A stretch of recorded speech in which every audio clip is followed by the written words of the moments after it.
네. 저녁 식사 맛있게 하셨습니까? 네.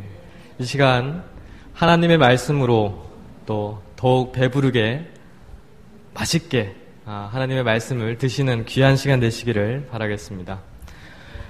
이 시간에는 자녀에게 줄 귀한 선물들이라는 제목으로 말씀을 준비했습니다. 우리가 선물이라고 하면은 좋아하지 않을 사람이 없어요. 다들 좋아하실 것입니다. 우리에게는 우리는 하나님으로부터 받은 선물들이 너무나 많아요. 그렇습니까? 너무나 많아요. 그러한 선물들을 우리는 또한 부모된 입장에서 그 자녀들에게 나누어 줘야 할 의무가 있습니다. 그렇습니까? 그래요. 그래서 잠언서 22장 6절에 이런 말씀이 있습니다. 마땅히 행할 길을 아이에게 가르치라. 그리하면 늙어도 그것을 떠나지 아니하리라. 네. 솔로몬 왕은 잠언서를 집필하면서 여러 가지 교훈들을 주셨는데, 특별히 그 자녀에게 어떠한 교훈을 줘야 하는가, 어떠한 교훈을 너희가 받아야 하는가에 대해서 말씀을 많이 주셨어요. 그 중에 마땅히 행할 길을 아이에게 가르치라. 그리하면 늙어도 그것을 떠나지 아니하리라는 이 말씀이 저의 마음 가운데 너무나 감동되게 이렇게 와닿았습니다. 특별히 요 근래에 제 아내가 아이를 가져서 제가 이 시간이 날 때마다 말씀을 읽어주려고 하는데요. 그래서 잠언서에 있는 말씀들을 제가 읽어주고 있습니다.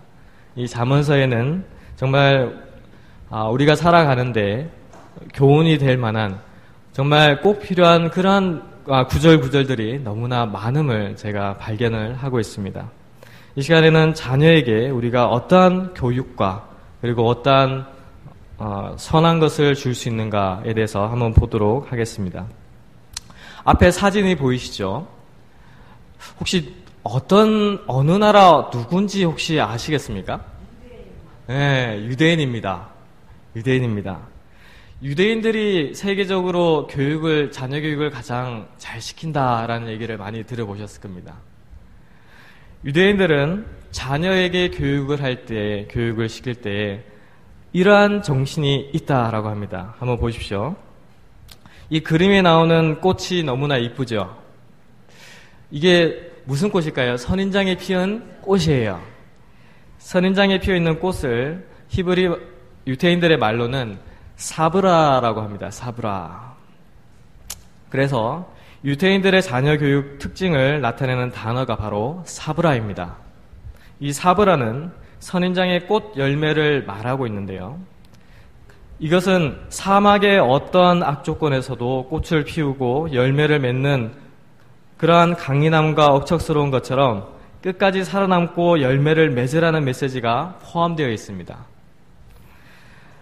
그러한 정신이 유대인들의 자녀 교육의 동기인데요. 대략 1,400만 명 정도의 유대인들이 세계에서 가장 강력한 영향력을 행사하는 것은 사실입니다.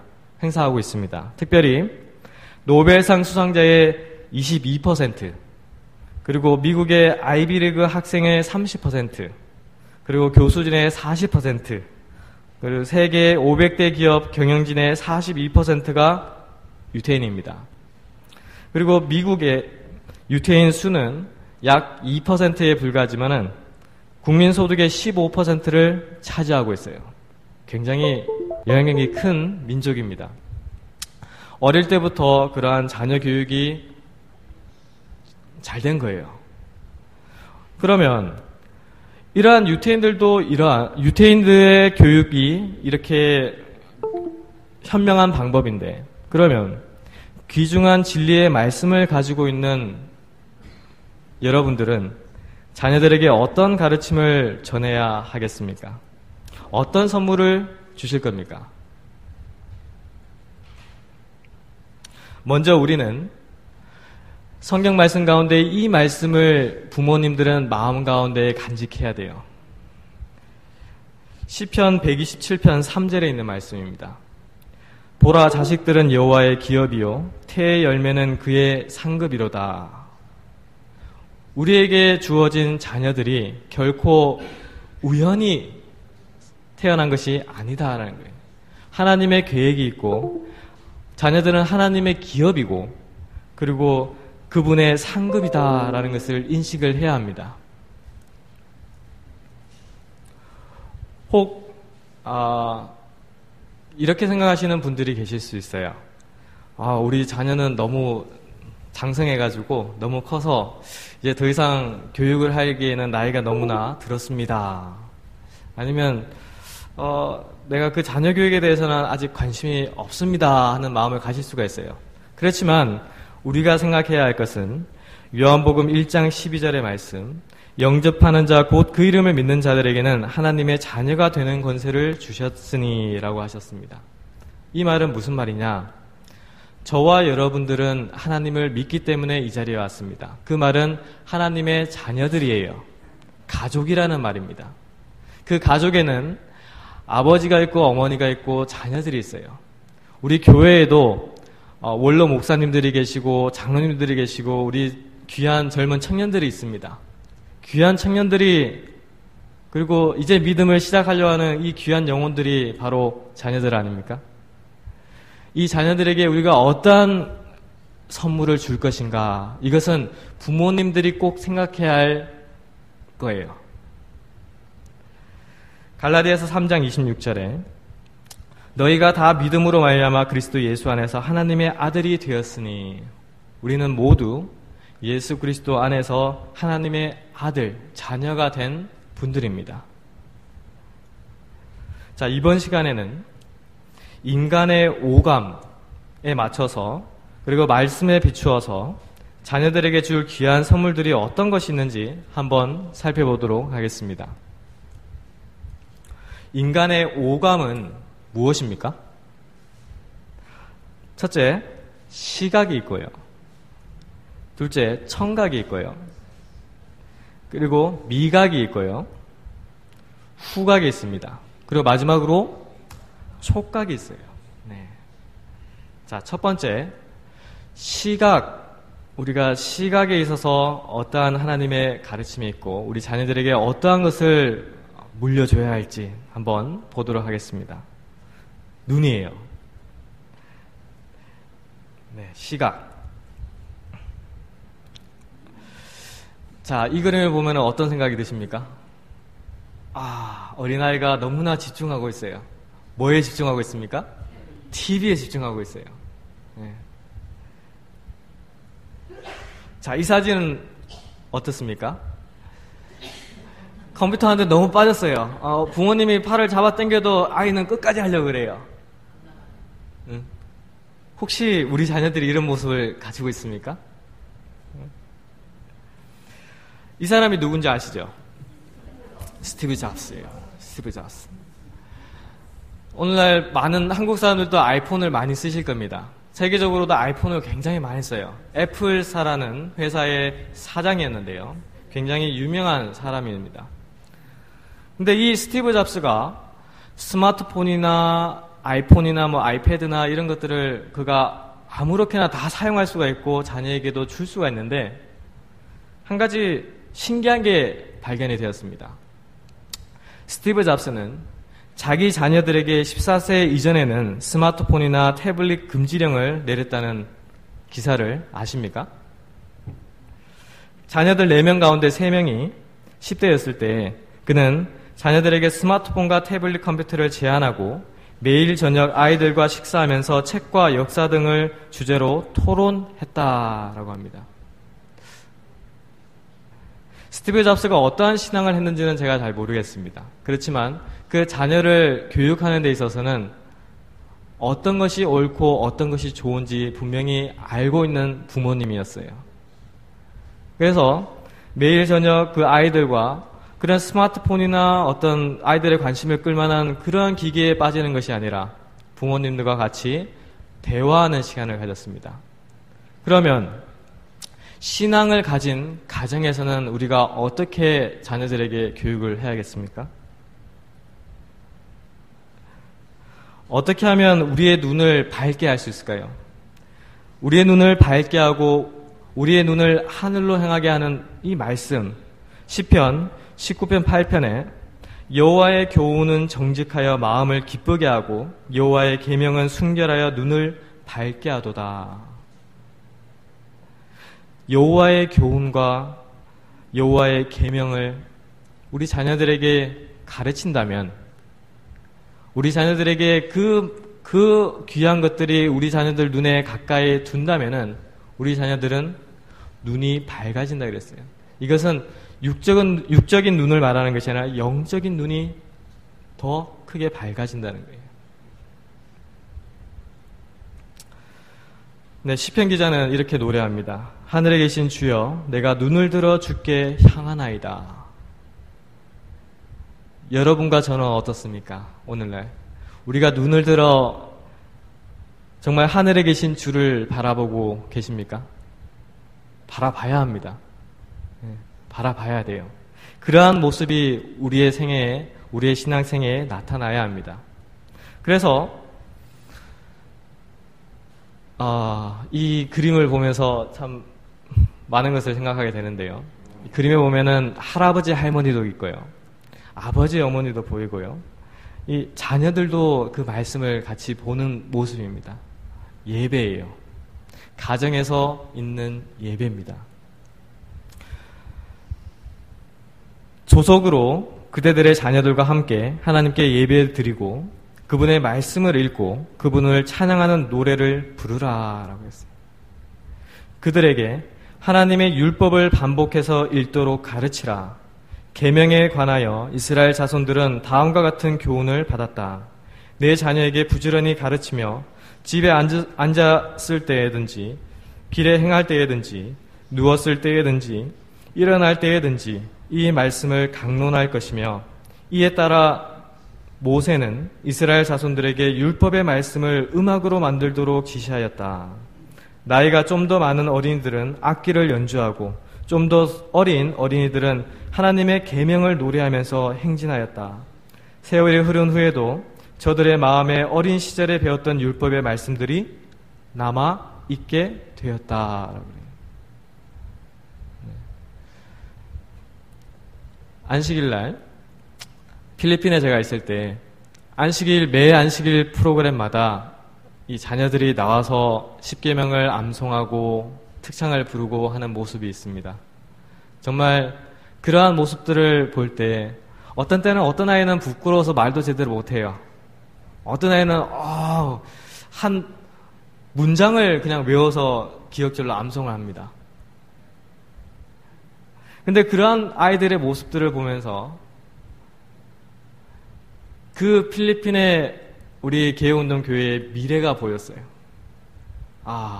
이 아이들에게 집에서 그렇게 교육을 시키고 찬송을 하게 하고 그러한 앞에 나와서 발표하도록 하고 그러한 모든 것을 이루어질 때 분명히 그 교회의 미래는 밝을 것입니다.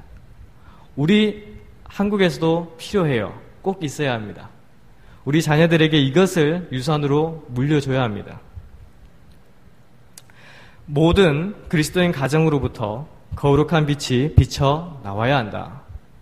사랑이 행동에 나타나야 한다. 그것은 사려 깊은 친절과 너그럽고 이기심 없는 예절 가운데 나타나므로 가정의 모든 상호관계 가운데서 흘러나와야 한다.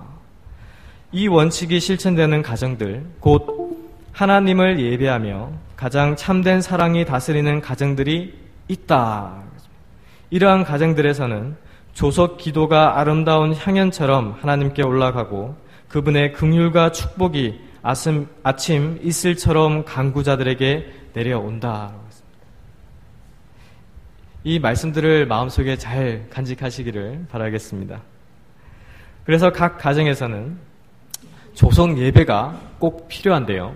그 예배는 불규칙해서도 안 돼요. 항상 일정한 시간에 드려야 한다라고 했습니다. 하루의 생활을 시작하기 전에 부모들이 그 자녀들을 모으고 밤 동안에 하나님의 보호하심을 감사하며 낮에도 도와주시고 인도하시며 지켜주시기를 간구하는 것은 그 얼마나 합당한 일인가. 또한 저녁이 되어서 부모와 자녀들이 함께 모여서 다시 한번 그날 하루의 축복들을 인하여 하나님께 감사드리는 일은 얼마나 바람직한 일인가 라고 말씀을 주고 있어요. 자, 그 다음으로 이 귀, 청각으로 한번 가보도록 하겠습니다. 음악 좋아하십니까? 음악 듣는 거 좋아하시나요? 아니면 혹시 부르는 걸 좋아하시나요? 네. 음악은 참 오묘하다라고 저는 생각합니다. 그 음악을 우리가 부르거나 들을 때 그 음악을 들으면서 나도 모르게 눈물을 흘릴 때가 있고요. 나도 모르게 웃을 때가 있어요. 그래서 이 세상에는 참 여러 가지 장르의 음악들이 있습니다. 근데 이 음악들 가운데 좋은 음악이 있고 나쁜 음악들이 있어요. 우리는 그 음악들을 선택해야 하는 필요가 꼭 있습니다. 출애굽기 15장 2절, 모세는 이스라엘 백성들을 구원했는 하나님께 이렇게 찬송을 하고 노래를 부릅니다. 여호와는 나의 힘이요 노래시며 나의 구원이시로다. 그는 나의 하나님이시니 내가 그를 찬송할 것이요 내 아비의 하나님이시니 내가 그를 높이리로다. 우리의 입술을 통하여, 아니면 우리가 듣는 음악을 통하여 정말 여호와가 나의 하나님이시요 노래시며 나의 구원자이십니다라는 간증의 메시지들이 나와야 합니다. 그러한 음악들을 저희가 즐겨 듣는 것을 좋아해야 돼요. 근데 참 오늘날 슬프게도 특별히 젊은이들 사이에서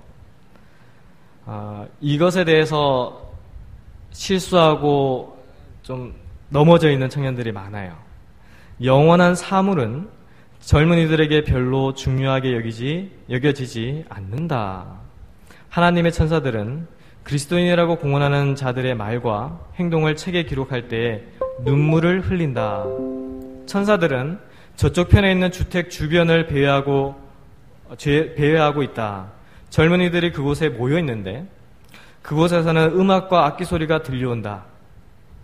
그리스도인들이 그곳에 모여 있지만 그대들이 듣는 것은 무엇인가? 라고 묻고 있어요. 그리스도인들이 모여 있는데 과연 그 그리스도인들이 모여 있는 곳에 듣는 음악은 과연 무엇인가? 그것은 댄스홀에서나 적합한 노래이며 천박한 곡이다. 보라, 순결한 천사들이 그들 주변 가까이에서 빛을 거두고 있다.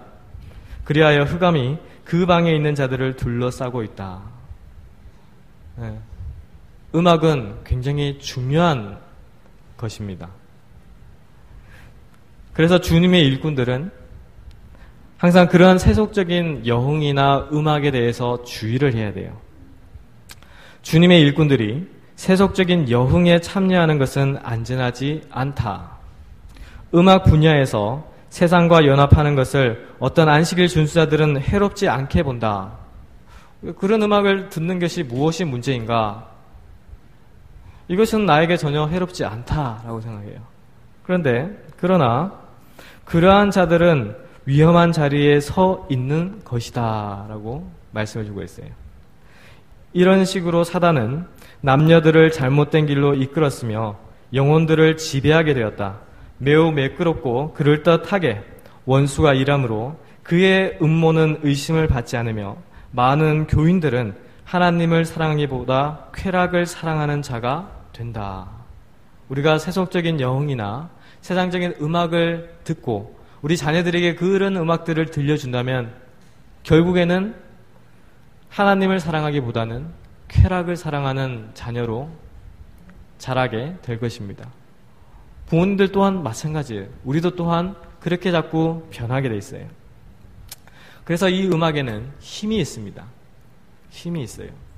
음악은 하늘의 근원을 두고 있다. 음악에는 큰 힘이 있다. 베들레헴 뜰의 목자들의 마음을 전율시키고 세상에 울려 퍼진 것은 천사들의 무리가 낸 음악이었다. 순결과 조화의 화신이신 그분께 찬양에 올라가는 것은 음악을 통해서이다.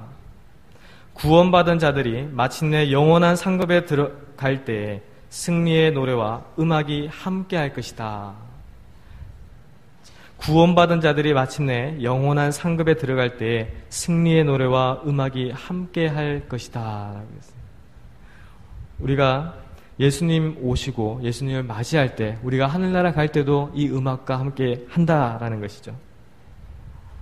그래서 계시록서 14장 3절 말씀을 보면, 저희가 보좌와 네 생물과 장로들 앞에서 새 노래를 부르니 땅에서 구속함을 얻은 14만 4천인 밖에는 능히 이 노래를 배울 자가 없더라 라고 했습니다. 노래하는 백성들이에요. 하나님의 음악을 우리가 알고 듣고 그것을 부르는 백성들입니다.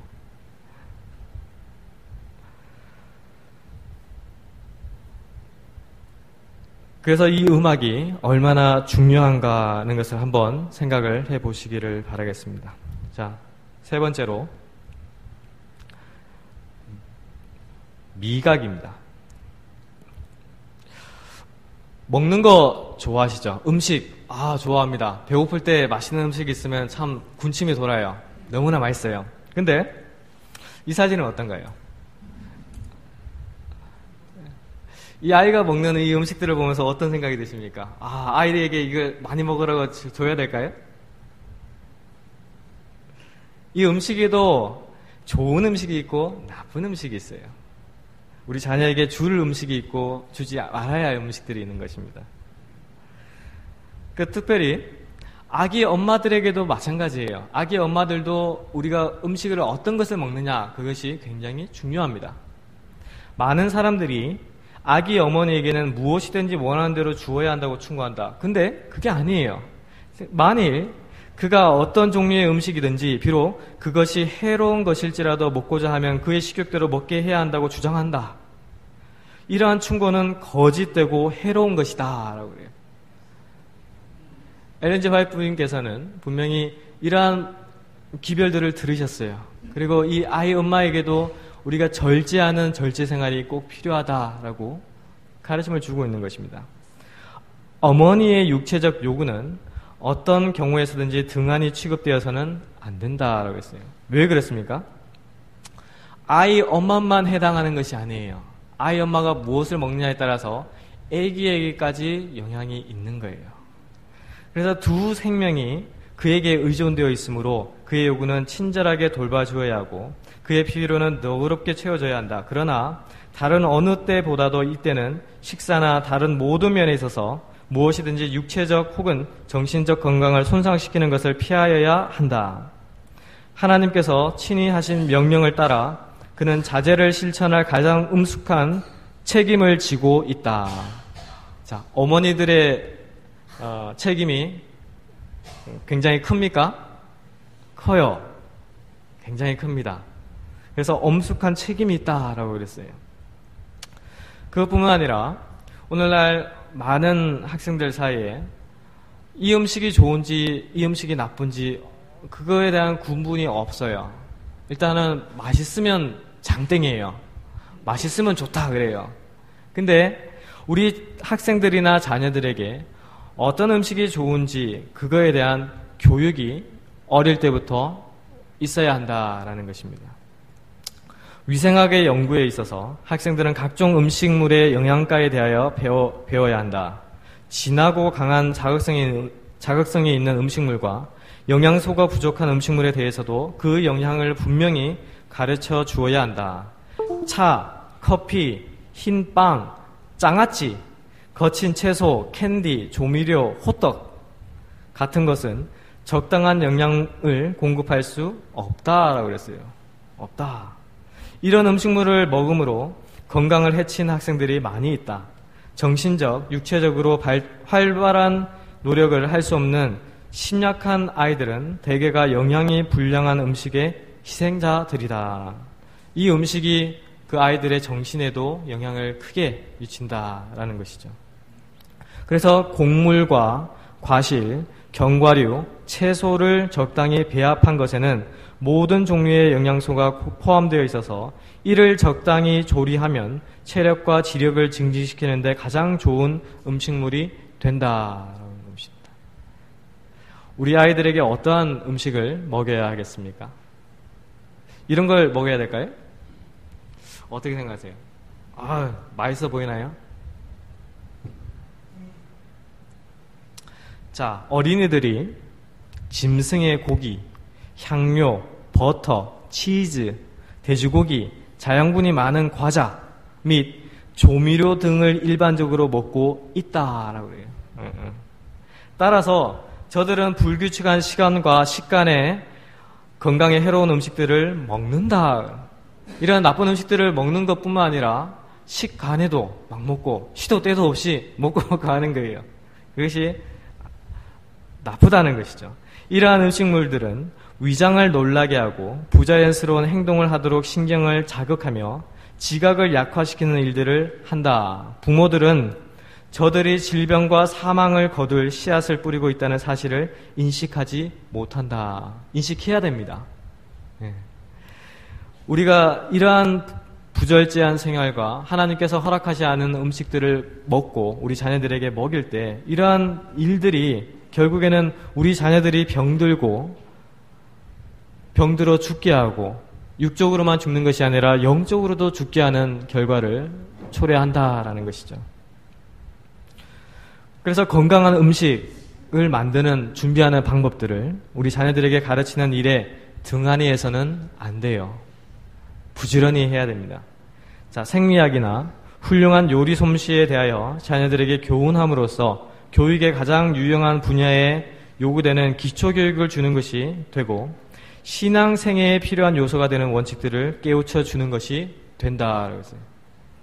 이 음식물을 통하여 신앙생애에 필요한 요소가 되는 원칙들을 깨우치게 해준다라는 것입니다. 굉장히 중요한 것입니다.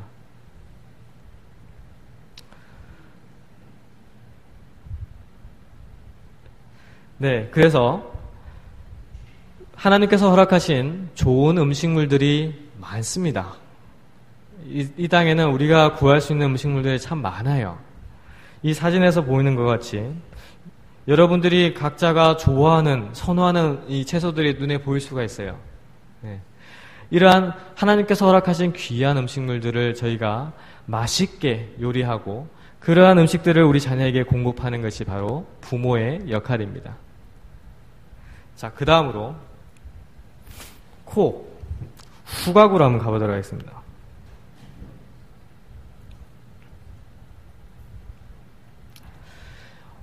요즘같이 더운 날씨에는 참 많이 씻어요. 샤워도 많이 하고 많이 씻어야 됩니다. 왜 씻어야 되죠? 안 씻으면 뭐가 납니까? 냄새가 나요. 그리고 위생적으로도 참 안 좋아요. 그래서 우리 자녀들에게도 이렇게 청결하게 유지하는 교육이 어떻게 청결해야 되는가, 의복이나 몸이나 집안에서나 우리가 어떻게 청결해야 되는가에 대한 가르침을 줘야 합니다. 자, 철저한 청결은 육체적, 정신적 건강에 똑같이 요긴하다라고 했어요. 불순물들이 피부를 통하여 끊임없이 배설된다. 자주 목욕함으로 깨끗이 하지 않으면 피부의 수많은 기공들은 빨리 막혀버린다. 그리하여 피부를 통하여 빠져나가야 할 불순물들이 다른 배설 기관에 여분의 부담을 주게 된다. 안 씻으면 이렇게 되는 겁니다. 그래서 자주 목욕을 해야 돼요. 그리고 우리 자녀들에게도 자주 목욕을 하도록 가르쳐야 됩니다. 그리고 두 번째로 참 깨끗해 보이죠? 예. 옷도 깨끗하게 빨래를 자주 해야 돼요. 예. 깨끗해야 됩니다. 또한 의복은 언제나 청결하게 하는 것이 중요하다. 입고 있는 옷은 기공을 통하여 배설되는 노폐물들을 흡수한다. 우리 피부에 있는 노폐물들이 이 옷에 흡수되고 있습니다. 그래서 의복을 자주 바꿔 입지 않거나 빨지 않으면 그 불순물들이 다시 몸속으로 흡수될 것이다. 옷을 자주 갈아입지 않고 자주 빨래를 하지 않으면 그 옷에 묻어있는 노폐물들이 다시 몸속으로 들어가는 그러한 일들이 생깁니다. 특별히 안식일을 존중하는 모든 사람들은 몸을 깨끗이 하고 옷을 단정하고 규모 있게 입어야 한다라고 했어요. 왜냐하면 그들은 불결과 무질서를 불쾌히 여기시고 불경의 모든 증거를 주시하시는 엄격하신 하나님 앞에 나타나야 하기 때문이다라고 했습니다. 그래서 우리가 하나님의 성전에 나아갈 때도 아무렇게나 입고 이 눈곱이 있는 상태로 나아가지를 않아요. 우리 자녀들에게도 그러한 청결을 가르쳐줘서 그 청결 가운데는 하나님을 경외하는 그 마음을 자녀들에게 심어줘야 하는 것입니다. 그래서 세 번째로 집안 청소예요. 청소하기가 어떤 때는 참 힘들죠. 특히나 큰 집을 가지고 있으면 청소하기가 굉장히 힘듭니다. 그렇지만 집안이 또 청결해야 돼요. 한번 볼까요? 각종 형태의 불결은 병을 일으키는 경향이 있다. 죽음을 일으키는 병균들이 손이 잘 가지 않는 어두운 구석에, 썩어가는 쓰레기 속에, 습기와 곰팡이가 끼어있는 곳에 도사리고 있다. 채소 쓰레기나 낙엽더미 등을 주택 가까이에 놓아두거나 썩게 하거나 공기를 오염시키지 말라. 집 안뿐만 아니라 집 밖도 우리가 청결하게 관리를 해야 하는 것입니다. 불결한 것이나 썩는 것은 어떤 것이든 집 안에 용납하지 말라. 완전한 청결, 충분한 햇빛, 가정생활의 모든 면에 나타나는 세밀한 위생상 주의 등은 질병에서 벗어나게 해주고 가정의 식구들에게 즐거움과 활기를 주는 일에 필수적인 것들이다.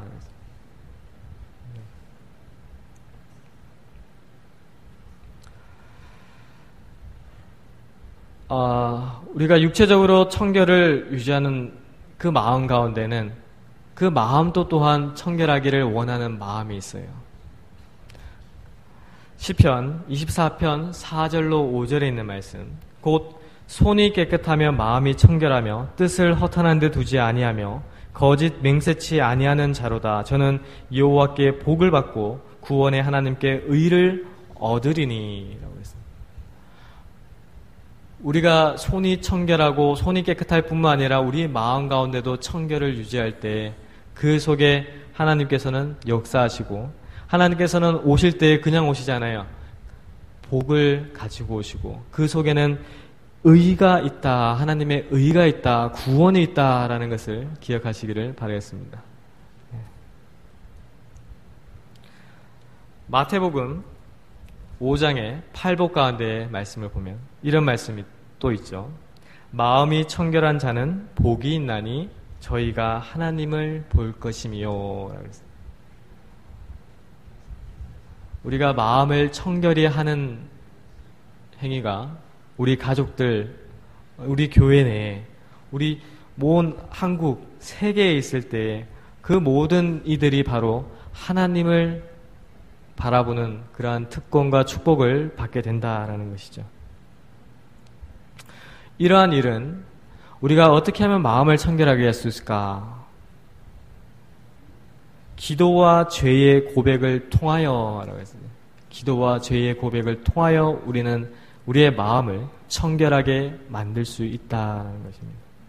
우리는 왕의 대로를 청결하게 해야 한다. 우리가 이렇게 할 때 성령의 능력이 우리에게 임할 것이다. 우리는 오순절의 힘이 필요하다. 이 힘이 올 것이다. 주께서는 모든 것을 정복하는 능력으로서 당신의 성령을 보내주기로 약속하셨기 때문이다. 성령의 능력을 받기를 원하십니까? 그러면 기도와 죄의 고백을 통하여 마음을 청결하게 하는 일이 먼저 있어야 합니다. 그 일이 있을 때 하나님의 성령의 능력이 역사하세요.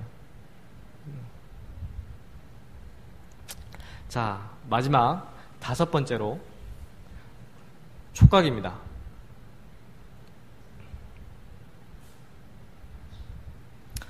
손에 쥐는 것. 자, 모든 사람이 다 똑같아요.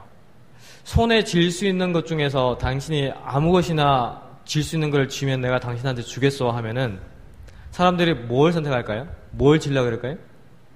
예? 예? 뭘 달라 그러죠? 돈 달라 그래요. 돈이에요, 돈. 예. 돈이에요. 이 돈이라는 것이 참 우리가 생활하는데 꼭 필요한 것입니다. 필요해요. 근데 이 돈을 어떻게 사용해야 되는가에 대한 그러한 교육이 우리 자녀들에게 주어져야 돼요. 그 유산을 줘야 돼요. 돈을 많이 주는 것이 중요한 것이 아니라 돈을 어떻게 사용할지에 대한 교육이 더 큰 중요한 가르침입니다.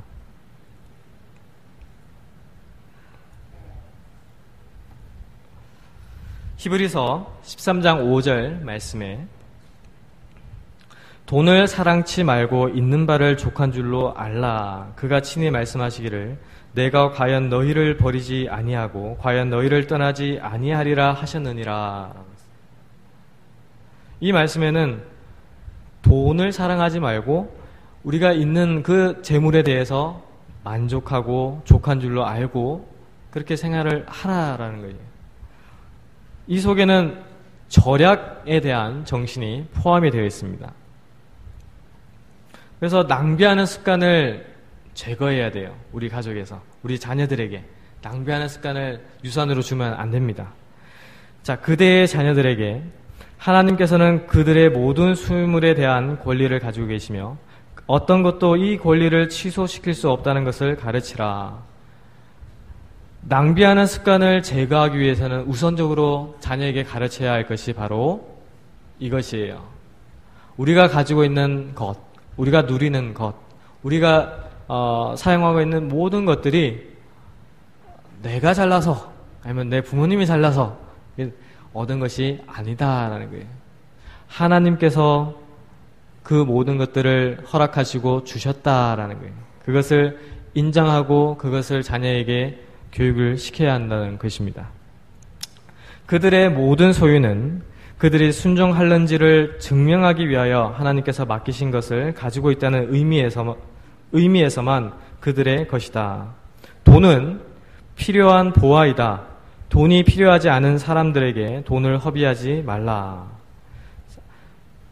그대의 자원하는 선물을 필요로 하는 사람이 있다. 만일 그대가 낭비하는 습관을 가졌다면 가능한 한 신속히 그 습관을 생애에서 끊어버려라. 그렇게 하지 아니한다면 그대는 영원히 파산자가 될 것이다. 절약, 근면, 절제의 습관은 이 세상에 있어서 그대와 그대의 자녀들을 위하여 풍부한 결혼 지참금보다도 더 훌륭한 재산이다 라고 그랬어요. 이 절약과 근면과 절제에 대해서 자녀에게 올바로 교육을 시킨다면 그 자녀는 결코 돈을 허비로 쓰는 일이 없을 것입니다. 그리고 이 나에게 주어진 이 돈이나 모든 재물이나 모든 것들이 하나님께로부터 왔다라는 것을 그 마음속에 항상 간직하고 있을 것입니다. 그래서 모든 면에 절제가 필요합니다. 우리 오후 시간에도 우리 이전도사님을 통하여 참된 절제에 대해서 저희가 공부를 했는데요. 이러한 절제된 생애가 우리 가정 안에서 먼저 시작을 해야 돼요. 특별히 절제하는 아버지는 식탁에 여러 가지 음식이 없다고 하여 불평하지 않을 것이다 라고 했어요. 혹시 우리 아버님들 가운데 식탁에 음식이 여러 가지가 없다고 해서 불평하시는 분들 계십니까? 불평하시면 안 돼요. 네. 자, 건강을 위주로 하는 생활 태도는 모든 면의 가족의 상태를 향상시킬 것이며 아내나 어머니 된 자에게 자식을 위하여 시간을 낼 수 있도록 도와줄 것이다. 우리는 모든 면에서 절제하는 그러한 생애가 부모님으로부터 시작이 되어야 한다라는 것입니다. 자, 진리를 믿는 자들은 절약의 원리를 실천하고 단순하고 건전한 식생활을 하고 언제나 그들의 재정 범위 안에서 사는 것을 법칙으로 삼아야 한다. 이러면은 낭비 안 하는 거예요. 절약하는 겁니다. 네.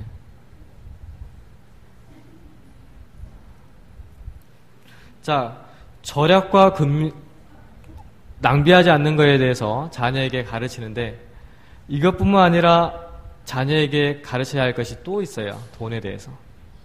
그것이 바로 말라기서 3장 8절에 있는 말씀입니다. 사람이 어찌 하나님의 것을 도적질을 하겠느냐? 그러나 너희는 나의 것을 도적질하고도 말하기를 우리가 어떻게 주의 것을 도적질을 하였나이까 하도다. 이는 곧 11조와 헌물이라. 교육해야 돼요. 자, 11조의 제도의 근원은 모세의 시대 이전으로 거슬러 올라가는데요. 자, 확실한 제도가 모세에게 주어지기 전에도 하나님께서는 사람에게 종교적인 목적을 위한 헌물을 요구하셨다.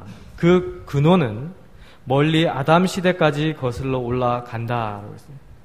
하나님의 요구에 따라 그들은 그들에게 베푸신 하나님의 자비와 축복에 대한 감사의 마음을 헌물로 나타내어야 했다.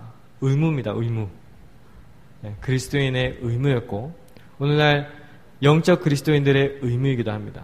그러한 의무를 부모님들이 지켜야 하고 자녀들에게 올바로 전해줘야 합니다.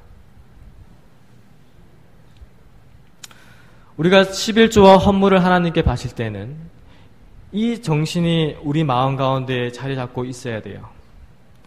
하나님께서는 햇빛과 비를 주시고 식물이 무성하게 자라게 하시며 땅이 사람을 위하여 풍성한 소출을 내게 하심으로써 하나님께 딸린 자녀들을 항상 축복하고 계시다는 사실을 어리고 부드러운 마음속에 자리 잡도록 해야 한다. 해야 합니다. 자, 이러한 축복은 하나님의 풍성한 재물을 얻음으로써 우리의 애정을 그 재물에만 쏟게 하여 우리의 이기적인 본성을 조장하기 위해 주어지는 것이 아니라 우리가 연금과 예물을 하나님께 돌리게 하기 위함이다. 이것은 우리가 자비로우신 창조주께 돌릴 수 있는 감사와 사랑에 대한 최소한도의 표현이다.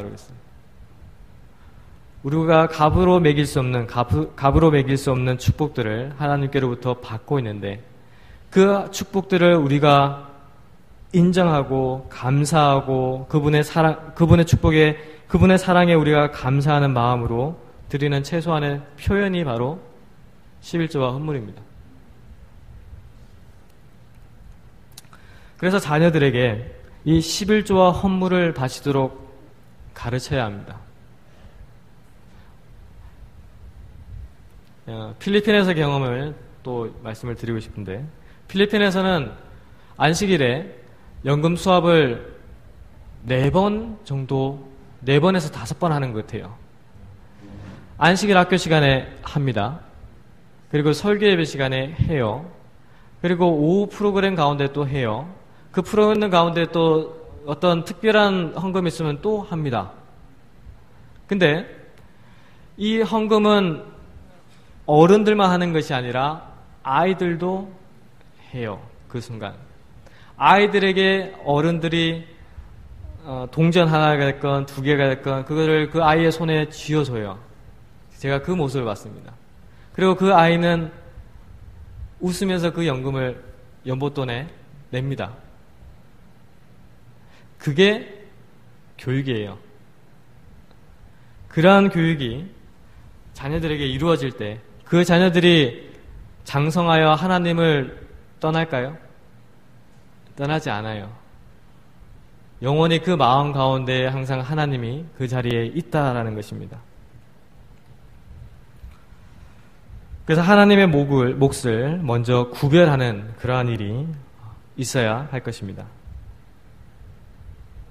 그래서 시각과 이 오감에 대해서 저희가 한번 봤는데요. 좀 정리를 해드리도록 하겠습니다. 시각은 하나님께 예배드리는 가정, 조성 예배를 드려야 합니다라는 것입니다. 청각은 자녀의 품성을 꼴짓는 건전한 음악을 자녀들에게 소개하고 가르치고 그것을 연주하도록 해야 할 것입니다. 세 번째, 미각은 하나님께서 허락하신 건강한 음식을 자녀들에게 공급해주고 그것을 요리할 수 있도록 가르치고 그 음식으로 생애하도록 해야 할 것입니다. 네 번째로, 후각은 몸과 의복과 집 안팎의 청결 그리고 마음의 청결로 인한 향기로운 냄새가 나는 자녀가 되도록 교육을 시켜야 합니다. 촉각은 하나님께서 주신 재물을 올바르게 사용하는 방법을 가르쳐야 돼요. 유산으로 줘야 됩니다. 이 5가지 하나님께서 저와 여러분들에게 주신, 우리 가정에 주신 선물이에요. 이 선물들을 기억하시고 이 선물들 뿐만 아니라 이 선물들 가운데서는 항상 무엇을 잊어버리면 안 될까요? 그대의 자녀들에게 아주 어렸을 때부터 기도하는 것을 가르치라라고 했습니다. 항상 하나님과 대화하도록 그 자녀에게 가르침을 줘야 돼요. 기도하는 방법을 가르쳐야 되고 기도하는 생애가 그 자녀들에게 꼴쥐어주도록 가르쳐야 됩니다.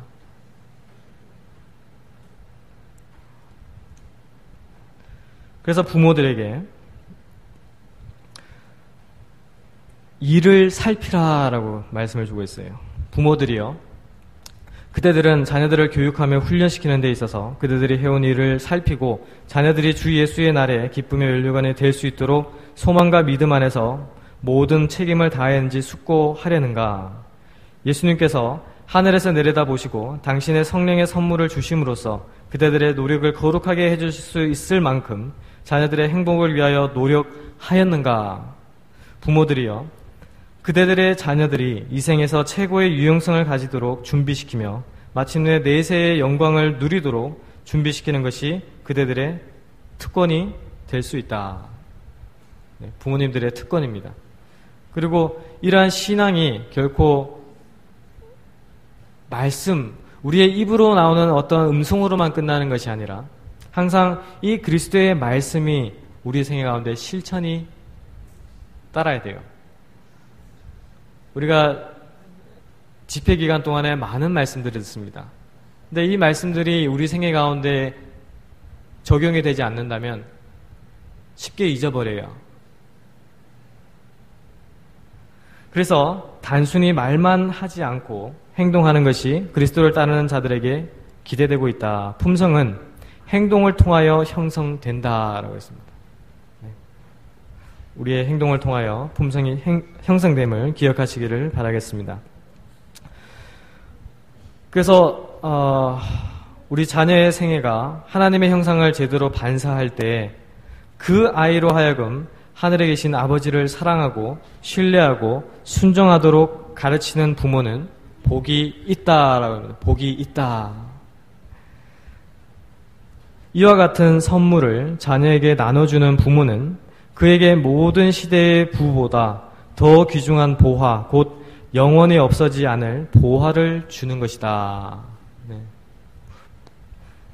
자녀에게 이것만큼 훌륭한 유산이 없다라는 것입니다. 보물을 주는 것입니다. 그래서 정말 예수님이 오실 때에 그 예수님의 오심을 바라볼 때에 나만이 아니라 내가 아니라 내 가족, 내 옆에 있는 형제, 내 옆에 있는 자매가 구원받기 위해서 그 자매가 구원받을 수 있도록 내 자녀가 구원받을 수 있도록 우리가 눈물로 기도하고 그 형제를 위해서 정말 눈물로써 그 형제가 구원받기를 바라는 그러한 모습이 저와 여러분들 생애 가운데 나타나야 할 것입니다. 이 말씀들을 잘 기억하시고 하나님의 풍성한 축복을 많이 받으시는 성도님들 되시기를 바라겠습니다.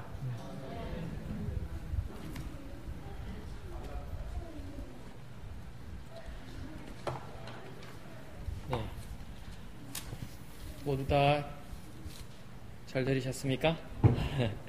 다 기립하셔서 마치는 찬미 510장 부르시겠습니다. 찬미 510장입니다. 마치는 찬미 510장 부르시겠습니다.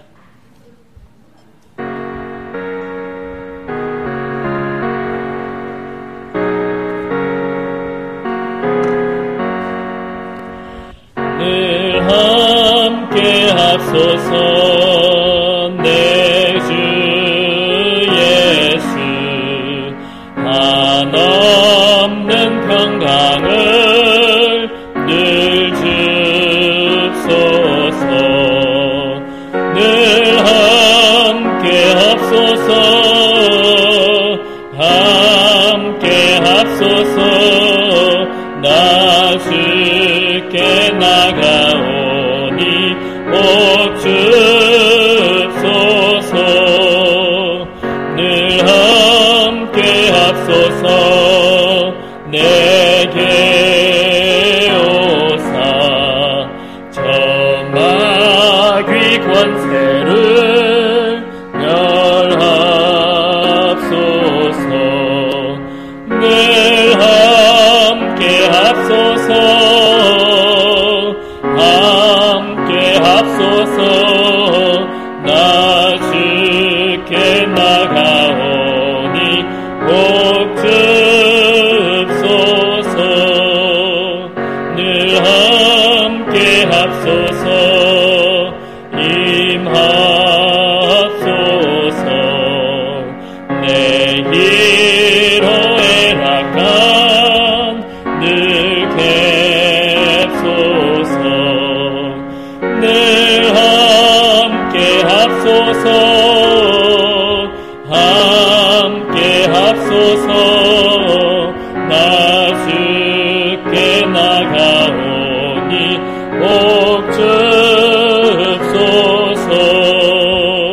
늘 함께 앞서서 이 몸마다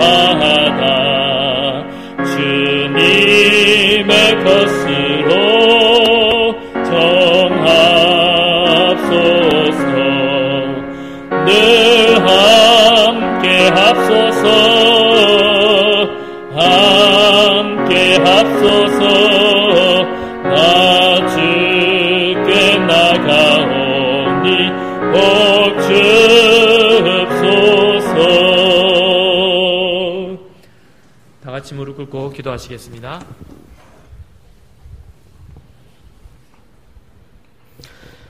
하늘에 계신 거룩하신 우리 아버지, 정말 저희를 사랑하셔서 저희를 부르시고 특별히 이 말씀 잔치 자리에 저희가 하나님의 말씀에 그 잔치에 참여하고 그 말씀의 떡을 나눌 수 있도록 인도하여 주신 그 은혜에 참으로 감사를 드립니다.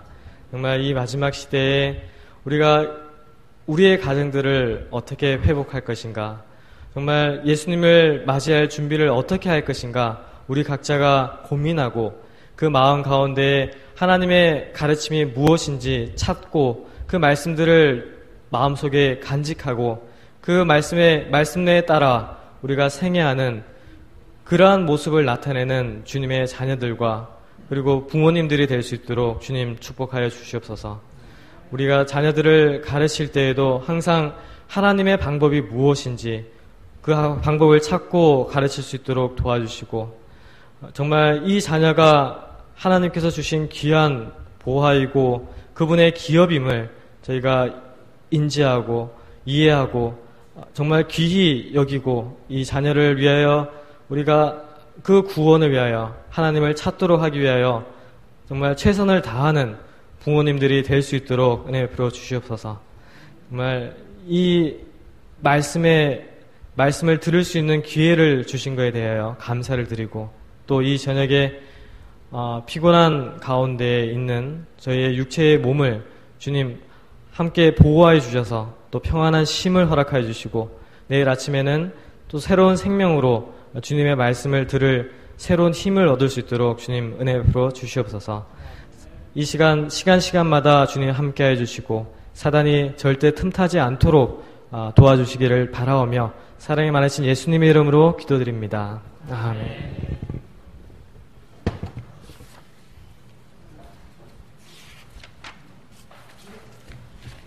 네. 오늘 시간은 이것으로 마치도록 하겠습니다. 그리고 지금 광고 하나 말씀드릴 게 있는데요. 이번 주 금요일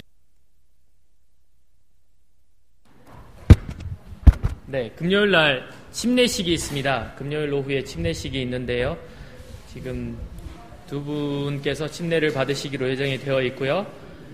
혹시 침례를 받으실 분이 또 더 계시거나 또 재침례를 받으실 원하시는 분이 계시면 우리 총무단으로 연락을 부탁을 드리겠습니다. 네. 연락을 부탁을 드리겠습니다. 네. 그리고 내일은 아침 6시 30분부터 아침 예배가 있습니다. 시간을 기억하시고 그 시간보다 좀 더 빨리 오셔서 제 시간에 시작을 할 수 있도록 도와주시기를 바랍니다. 안녕히 주무십시오.